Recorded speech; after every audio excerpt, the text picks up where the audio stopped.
नमस्कार विद्यार्थी मित्रांनो आणि आदरणीय पालकांनो. महाराष्ट्र मेडिकल करिअर काउन्सिलिंग या युट्यूब चॅनल तर्फे मी आपली मार्गदर्शक शमी महाडेश्वर तुम्हा सर्वांचे मनापासून स्वागत करते. नीट यूजी 2026 चा निकाल लागल्यानंतर आणि एनटीएचा अधिकृत डेटा समोर आल्यानंतर सध्या सर्वच विद्यार्थ्यांच्या आणि पालकांच्या मनात एकच मोठा प्रश्न आहे. यंदा आपल्या कॅटेगरीनुसार नक्की कट ऑफ काय राहील आणि शासकीय किंवा खाजगी MBBS कॉलेजमध्ये सुरक्षित प्रवेश मिळवण्यासाठी आपला रँक किती असायला हवा. आजच्या या व्हिडिओमध्ये आपण नॅशनल टेस्टिंग एजन्सी म्हणजेच NTA अधिकृत आकडेवारीचे सखोल विश्लेषण करणार आहोत. त्यासोबतच मागील वर्षाच्या महाराष्ट्रातील कॅप राऊंड 3 च्या कट ऑफचा सविस्तर आढावा घेणार आहोत. नॅशनल टेस्टिंग एजन्सी NTA द्वारा जाहीर करण्यात आलेल्या अधिकृत तक्ता क्रमांक 1 मधील आकडेवारीनुसार सन 2025च्या तुलनेत 2026 मध्ये नीट यूजी परीक्षेसाठी नोंदणीकृत विद्यार्थ्यांची संख्या 22,76,069 वरून 22,79,743 वर पोहोचली आहे.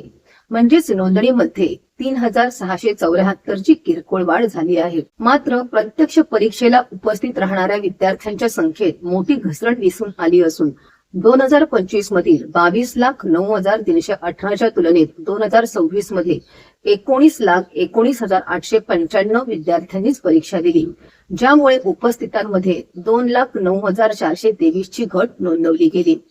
परिणामी अनुपस्थित राहणाऱ्या विद्यार्थ्यांच्या संख्येत प्रचंड वाढ झाली असून 2025 मधील 66,751 च्या तुलनेत 2026 मध्येही ही संख्या 2,79,848 वर पोहोचली आहे.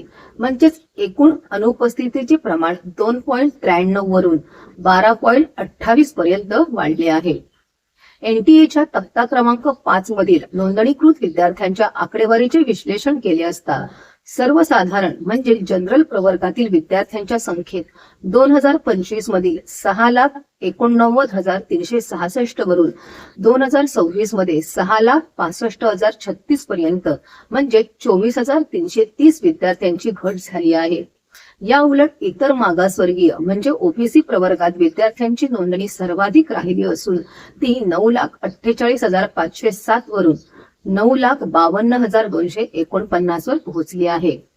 अनुसूचित जाती म्हणजे SC प्रवर्गात 3,33,646 वरून 3,45,519 पर्यंत आणि आर्थिकदृष्ट्या दुर्बल घटकातील म्हणजेच EWS प्रवर्गात 1,54,326 वरून 1,65,573 पर्यंत वाढ झाली आहे. याशिवाय अनुसूचित जमाती म्हणजे ST प्रवर्गातही 1,50,224 वरून 1,51,366 पर्यंत वाढ झाली आहे.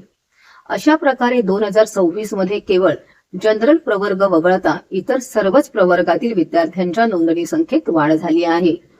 याच तक्त्यानुसार 2025च्या तुलनेत 2026 मध्ये सर्वच प्रवर्गातील पात्र विद्यार्थ्यांच्या संख्येत लक्षणीय घट झाली आहे. OBC प्रवर्गात सर्वाधिक 52,597 ची घट होऊन पात्र संख्या 5,64,611 वरून 5,12,014 वर आली आहे. जनरल प्रवर्गात 47,595 ची घट होऊन ती 3,38,728 वरून 2,19,133 वर आली आहे. SC प्रवर्गात 9,577 ने घट होऊन 1,68,873 वरून 1,59,296 झाली आहे. ST प्रवर्गात 3,518 ने घट होऊन 67,234 वरून 63,716 झाली आहे. तर EWS प्रवर्गात 2,059 ची घट नोंदवली जाऊन पात्र विद्यार्थी 97,085 वरून 95,026 वर आले आहेत.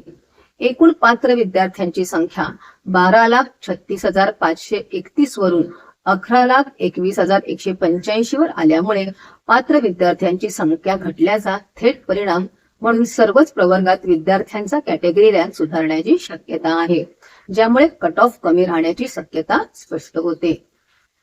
तक्ता क्रमांक 6 मधील आकडेवारीनुसार PWBD श्रेणीत 2025 मध्ये 3,673 विद्यार्थी पात्र झाले होते, तर 2026 मध्ये ही संख्या 3,666 इतकी आहे. म्हणजेच नोंदणीकृत आणि परीक्षेस बसलेल्या विद्यार्थ्यांची संख्या वाढलेली असली तरी पात्र ठरलेल्या विद्यार्थ्यांच्या संख्येत 7 विद्यार्थ्यांची किंचित घट झाली आहे.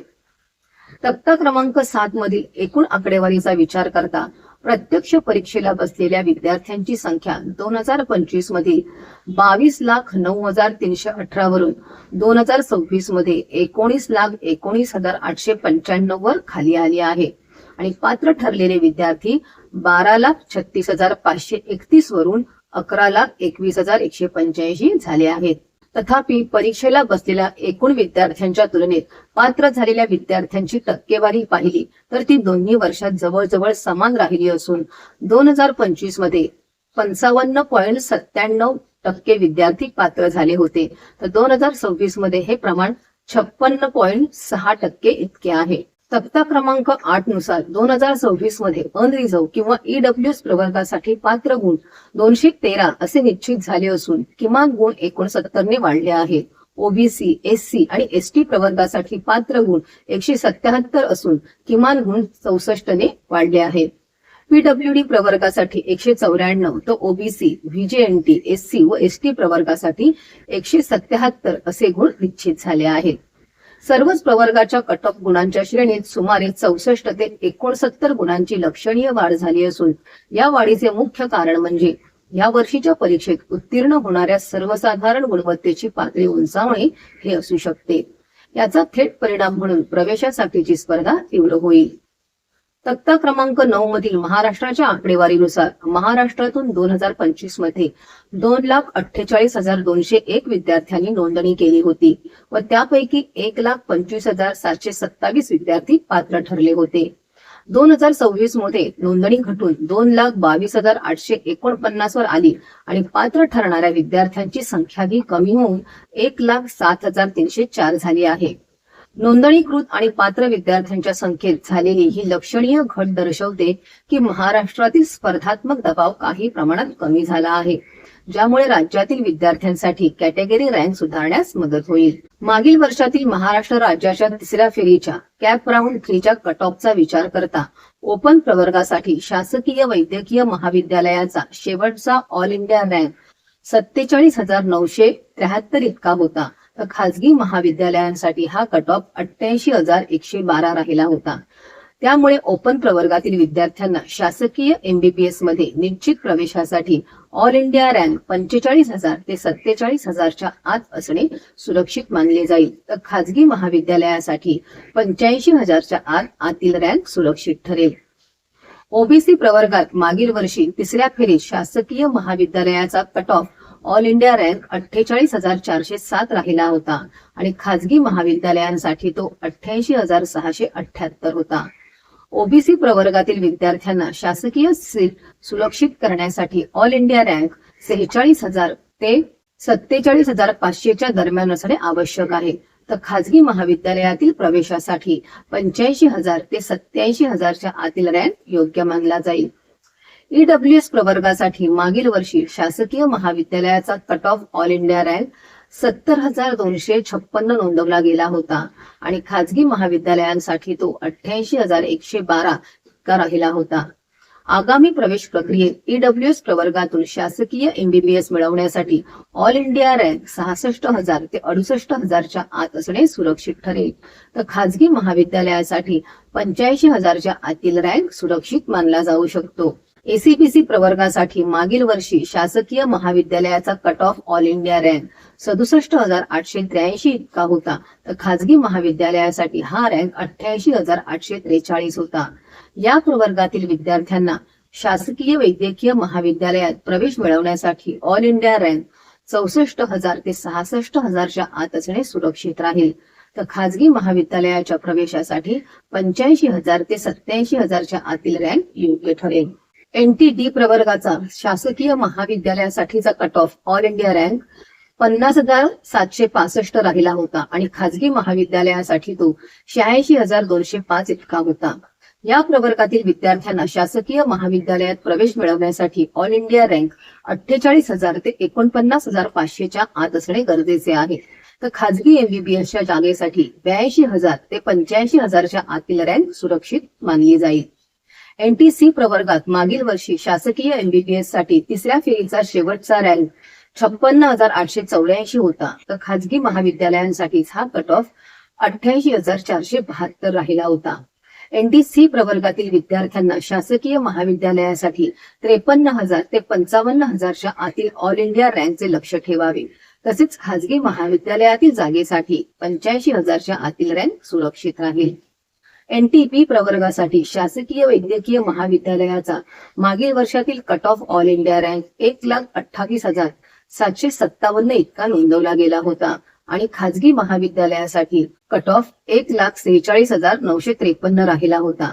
या प्रवर्गातील विद्यार्थ्यांना शासकीय प्रवेश निश्चित मानण्यासाठी त्यांचा ऑल इंडिया रँक 1,20,000 ते 1,25,000च्या आत असणे आवश्यक आहे, तर खाजगी महाविद्यालयासाठी 1,40,000च्या आतील रँक सुरक्षित मानला जाईल. विजय प्रवर्गामध्ये मागील वर्षी तिसऱ्या फेरीत शासकीय महाविद्यालयाचा cut off all India rank 90,519 होता, तर खाजगी महाविद्यालयाचा कट ऑफ 1,07,414 राहिला होता. विजय प्रवर्गातून शासकीय सीटवर दावा करण्यासाठी ऑल इंडिया रँक 85,000 ते 88,000च्या आत असणे आवश्यक मानले जाते, तर खाजगी महाविद्यालयातील प्रवेशासाठी 1,00,000 ते 1,03,000च्या आतील रँक सुरक्षित ठरेल. SC प्रवर्गासाठी शासकीय महाविद्यालयांचा मागील वर्षातील cut off all India rank 1,74,550 इतका होता, तर खाजगी महाविद्यालयासाठी हा रँक 1,79,469 राहिला होता. या प्रवर्गातील विद्यार्थ्यांनी शासकीय महाविद्यालयात निश्चित प्रवेश मिळवण्यासाठी ऑल इंडिया रँक 1,65,000 ते 1,70,000च्या आत ठेवणे सुरक्षित राहील. तसेच खाजगी महाविद्यालयाच्या जागेसाठी 1,72,000 ते 1,75,000च्या आतील रँक योग्य मानला जाईल. ST प्रवर्गाचा शासकीय वैद्यकीय महाविद्यालयासाठीचा तिसऱ्या फेरीतील cut off all India rank 3,74,587 राहिला होता आणि खाजगी महाविद्यालयासाठी हा कट ऑफ 3,83,069 इतका नोंदवला गेला होता.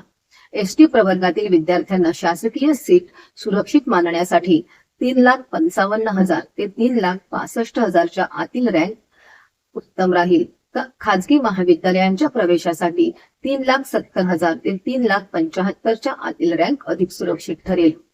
परंतु विद्यार्थी आणि पालक मित्रांनो, एक गोष्ट लक्षात घेणे अत्यंत महत्वाचे आहे की वरील सर्व विश्लेषण हे केवळ ऑल इंडिया रँकवर आधारित आहे.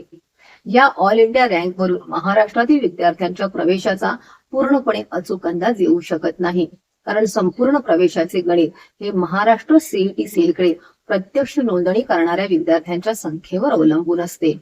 ऑल इंडिया रँक मध्ये बऱ्याच वेळा इतर राज्यातील विद्यार्थ्यांचा भरणा जास्त असल्यामुळे केवळ त्यावरून महाराष्ट्राचा अचूक अंदाज वर्तवणे योग्य ठरणार नाही. तसेच महाराष्ट्रातील बरेचसे विद्यार्थी हे 15% ऑल इंडिया कोट्यासाठी जात असल्यामुळे प्रवेशाचे गणित बदलू शकते. तसेच बरेचसे विद्यार्थी हे केवळ GMCचाच विचार करत असल्यामुळे रिपीट करण्याची सुद्धा शक्यता आहे, त्यामुळे प्रवेशाचे गणित बदलू शकते. ज्यावेळी महाराष्ट्र CET सेलचे अधिकृत रजिस्ट्रेशन सुरू होईल आणि विद्यार्थ्यांचा राज्यस्तरीय कॅटेगरी रँक जाहीर होईल, त्यावेळी सीट मॅट्रिक्स आणि कॅटेगरी रँकचा एकत्रित विचार करून अत्यंत अचूक अंदाज वर्तवणे योग्य ठरेल. असा परिपूर्ण आणि अचूक विश्लेषणाचा व्हिडिओ पुढील कालावधीत आमच्या चॅनलवर नक्कीच घेऊन येऊ. त्यासाठी चॅनलला आत्ताच सबस्क्राईब करा. जर आपणास नीट 2026 परीक्षा आणि प्रवेश प्रक्रियेसंदर्भात NTA, NMC तसेच स्टेट CET सेल कडून येणारे सर्व अधिकृत अपडेट्स मोफत हवे असतील तर फ्री अपडेट्स असा मेसेज आमच्या 9325261565 या व्हॉट्सअप क्रमांकावर आम्हाला करा.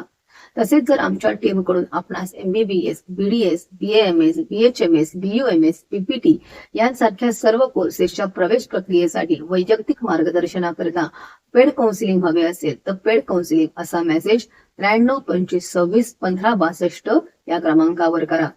लवकरच आता प्रत्यक्ष काउन्सिलिंग प्रक्रिया सुरू होणार आहे, त्यामुळे योग्य माहिती मिळवण्यासाठी आत्ताच आमच्या चॅनलला सबस्क्राईब करा. पुन्हा भेटूया अशाच माहितीपूर्ण पुढील व्हिडिओमध्ये. तोपर्यंत धन्यवाद.